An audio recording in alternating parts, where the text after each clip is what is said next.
Wa idh qala Musa liqaumihi innallaha ya'murukum an tadhbahu baqarah. Wa idh qala Musa, ketika Musa berkata liqaumihi, kepada kaumnya, innallaha ya'murukum, sesungguhnya Allah ya'murukum, memerintahkan kepada kamu, an tadhbahu baqarah, untuk menyembelih sapi. Qalu, mereka berkata, orang-orang Bani Israel, atattakhizuna huzwa, Nabi Musa, ente itu apa buat kami itu sebagai bahan ejekan?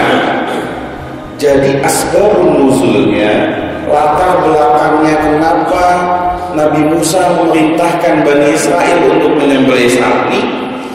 Di kalangan Bani Israel ada orang kaya, konglomerat, uangnya banyak, hartanya banyak, tapi nggak punya ahli waris. Dia nggak punya anak. Yang dia punya adalah banu akhihi, anak-anak saudaranya, ponakan barangnya.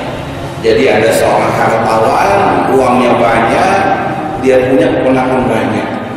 Suatu ketika keponakannya ini saking pengen cepat dapat warisan, cepat dapat uang dari pamannya ini, akhirnya dibunuhlah si paman yang hartawan ini dibunuh. Setelah dibunuh, dibuang, dilemparkan di Majma'ut Thariq, di tempat tengah jalanan. Akhirnya pagi-pagi setelah kejadian pembunuhan tersebut, kalangan Bani Israel semuanya kaget. Semuanya apa? Kaget ada pembunuhan dan tidak ketahuan siapa yang membunuhnya. Akhirnya mereka saling tuduh menuduh. Satu menuduh si B, B si menuduh C, C menuduh D, semua saling menuduh. Mereka saling berfitnah satu sama lain. Akhirnya salah satu dari mereka berkata, bukankah di antara kita ini ada seorang Nabiullah, ada seorang Nabi, ada seorang utusan Allah yang menyampaikan wahyu, yang mengetahui hal-hal yang gaib yang diajarkan oleh Allah. Akhirnya mereka beramai-ramai datang kepada Nabi Musa. Dia mengatakan, ya Nabi Allah, di antara kami ada sebuah kejadian pembunuhan yang tidak ketahuan siapa pembunuhnya. Mungkin kalau zaman sekarang enak Pak ya, udah ada CCTV gitu ya, udah ada polisian, mungkin ilmunya juga udah beda sama zaman dulu. Kalau cara pintar, makan pintar orang zaman sekarang dibanding orang zaman dulu. Tapi kemintarnya juga kemintar zaman sekarang gitu ya. Pintarnya kadang-kadang dipakai buat pinterin orang.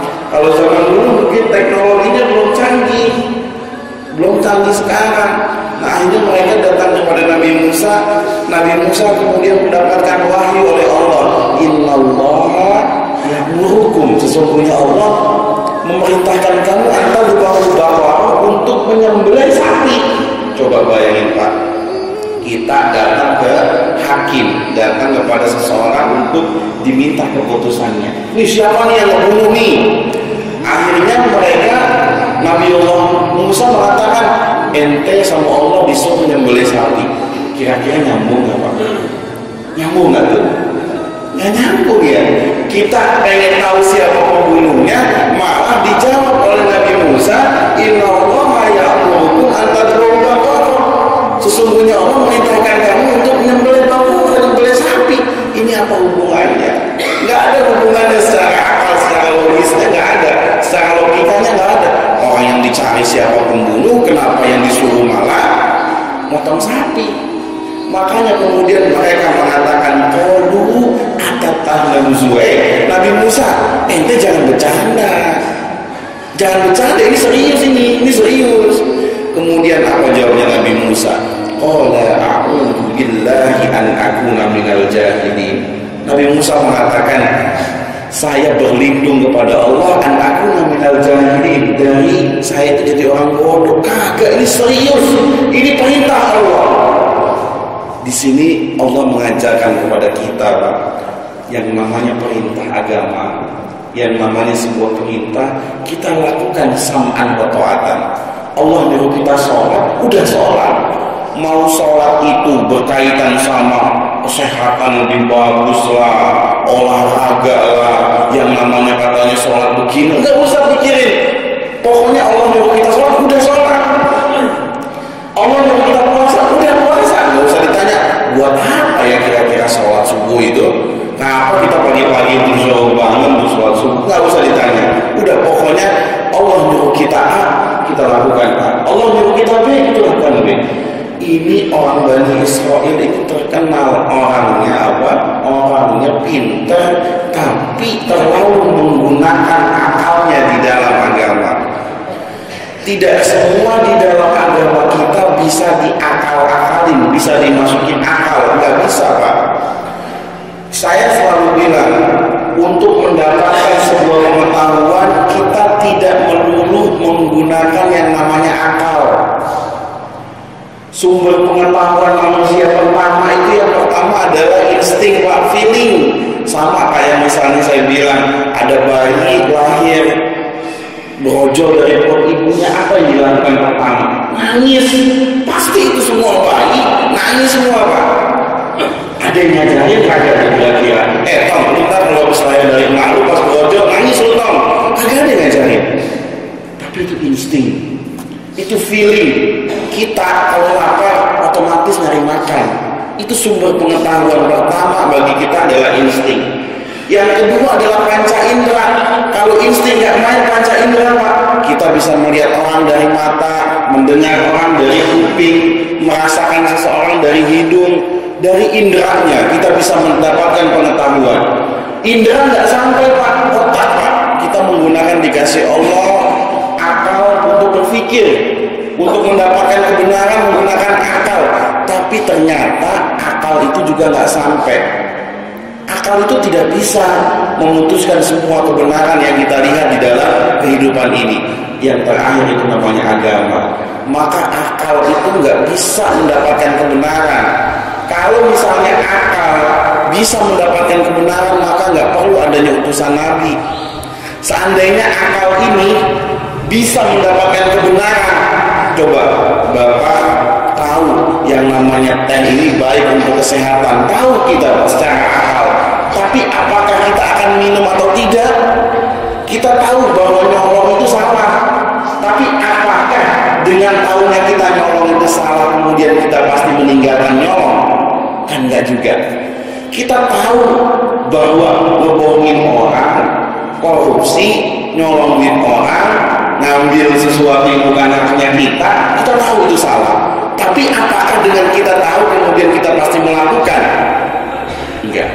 Maka dibutuhkanlah yang namanya agama, dibutuhkan yang namanya wahyu, dibutuhkan yang namanya iman, dibutuhkan yang namanya hidayah.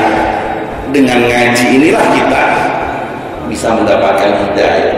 Bisa jadi apa yang saya sampaikan Bapak udah tahu. Wah, yang diomongin Ustaz itu dari zaman TK juga udah dengar, udah tahu itu, udah biasa, agak ada yang baru. Tapi apakah dengan hanya tahu kemudian kita pasti melakukan? Kan tidak. Tetapi dengan diulang-ulangnya itulah fungsinya mengetuk hati kita yang tidur. Bisa jadi kita diomongin sama si fulan, hatinya agak connect, tapi disampaikan oleh orang lain kita connect. Itulah fungsinya hidayah, fungsinya iman, fungsinya agama. Nah, orang Bani Israel ini disuruh sama Nabi Musa, tapi selalu menggunakan akalnya. Nabi Musa, aneh ini, kita ini datang kemari jauh-jauh, datang ke ente, minta dicari siapa pembunuhnya. Lah kok kamu malah nyuruh kami untuk menyembelih sapi? Kagak ada hubungannya, kagak ada hubungannya. Padahal yang namanya Bani Israel itu berkali-kali melihat mukjizat di depan mata dia. Melihat berkali-kali di depan mata dia sesuatu yang luar biasa. Contohnya pada saat mereka dikejar-kejar Fir'aun, laut itu, Pak, secara akal nih, secara akal sehat, secara mata kita nih, bisa kagak sih yang namanya laut itu terbelah menjadi dua? Kagak masuk akal, Pak. Nggak ada, secara akal kita nggak masuk. Tapi itu ternyata bisa terjadi. Apa yang tidak buat Allah? Allahu qadirun ala ma yasha. Allah itu kuasa melakukan segala hal. Sesuatu yang nggak mungkin di mata kita, nggak mungkin di otak kita, tapi mungkin buat Allah. Sesuatu itu bisa saja terjadi.